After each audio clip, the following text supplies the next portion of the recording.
Panolti no yolikniwan, ¿sabían que tenemos diferentes alfabetos en lengua náhuatl? Pues quédate en este video y apréndelos conmigo.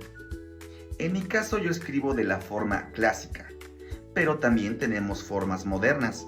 Este es el alfabeto clásico, donde podemos encontrar A, C, CH, E, H, I, L, M, N, O, P, Q, Z, T, U, TL, TZ, Y y X.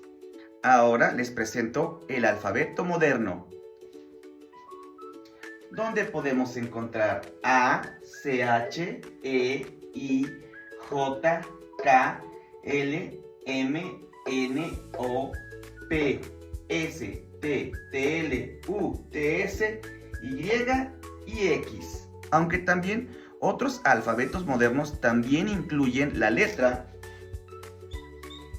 W a su alfabeto.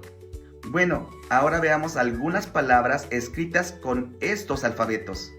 Ahora algunas palabras escritas con estos tres diferentes alfabetos. Tenemos Ejecatl, Ejecatl, Ejecatl. Viento, Ilhuitl, Ilhuitl, Ilhuitl. Fiesta, Pitzahuac, Pitzahuac, Pitzahuac. Delgado, Huelic, Huelic, Huelic. Sabroso o delicioso.